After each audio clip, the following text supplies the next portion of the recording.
এ যেন পুরানো ছন্দে দিলীপ ঘোষ। যেমন তার লাঠি ঘোরানোর কৌশল, তেমনি গদা হাতে পারদর্শী প্রাক্তন সাংসদ রামনবমী উপলক্ষে লাঠি খেলার আখড়াতে যোগ দিয়ে অন্যান্যদের পাশাপাশি পুরানো দিলীপ ঘোষকেই দেখলেন রেল শহরবাসী।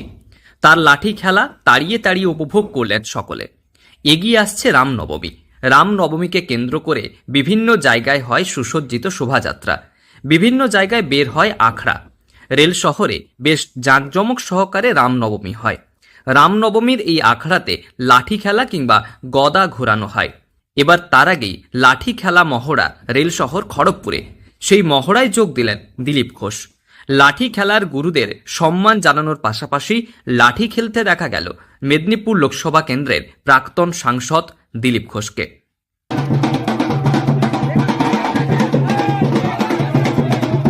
हमारे पूर्वजों ने जो अखाड़ा का निर्माण किया था, अपना शौर्य दिखाने के लिए अखाड़ा है, अपने धर्म और संस्कृति को रक्षा करने के लिए अखाड़ा है। और हाथ में तलवार, भाला, गदा, लाठी लेकर हम निकलते हैं और अपना शौर्य प्रदर्शन करते हैं। कहीं विजयादशमी में होता है, कहीं रामनवमी में होता है। तो संस्कृति, परंपरा, मंदिर, मातृशक्ति का रक्षा करेंगे, इसलिए हमें ताकत दिखाना है, अखाड़ा निकालना है। हर साल हम लोग थोड़ा सा प्रैक्टिस करते हैं और अखाड़ा निकालते हैं, लेकिन कोई 5 बजे, कोई 7 बजे, कोई 9 बजे निकलता है, जहां सम्मानित किया जाता है राम मंदिर के पास।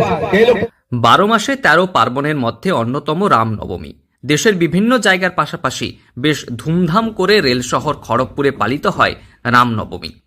এদিন বের হয় সুসজ্জিত আখড়া। রাস্তার বিভিন্ন জায়গায় দাঁড়িয়ে হয় লাঠি খেলা প্রদর্শন। হাতে গোনা আর বেশ কয়েকদিন পরেই রামনবমী উৎসব।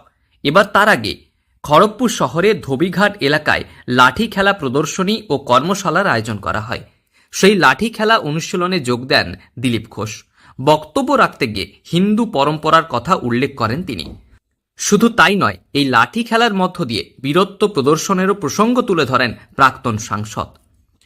প্রসঙ্গত, হাতের কৌশলে ঘোরানো হয় লাঠি, যে লাঠি ঘোরানো প্রদর্শন করে বীরত্বকে। এদিন এই লাঠি খেলার কর্মশালায় অংশ নেয় একাধিক পুরুষ ও মহিলা। দিলীপ ঘোষের সামনে লাঠি খেলার একাধিক কৌশল প্রদর্শন করে তারা। এরপর নিজের হাতে গদা তুলে নেন দিলীপ ঘোষ। এর আগেও একাধিকবার রামনবমী উপলক্ষে নিজের হাতে গদা তুলে নিয়েছিলেন তিনি। এদিনও তার অন্যথা হয়নি। এরপর শুরু করেন গদা ঘোরানো। তারপর লাঠি হাতে দেখা যায় দিলীপ ঘোষকে। দারুণ কৌশলে দুহাতে লাঠি খেললেন তিনি।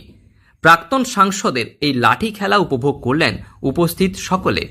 বাজনার তালে তালে লাঠি খেলতে দেখা গেল দিলীপ ঘোষকে। সামনেই রামনবমী, খড়গপুর শহর জুড়ে বেরোবে রামনবমীর আখড়া। লাঠি খেলোয়াড়দের উৎসাহিত করতে দেখা গেল দিলীপ ঘোষকে। স্বাভাবিকভাবে এদিনের দিলীপ ঘোষের উপস্থিতিতে এই লাঠি খেলা কর্মশালা ছিল রাজনৈতিকভাবে বেশ তাৎপর্যপূর্ণ। পশ্চিম মেদিনীপুর থেকে রঞ্জন চন্দ্রের রিপোর্ট, লোকাল 18 বাংলা।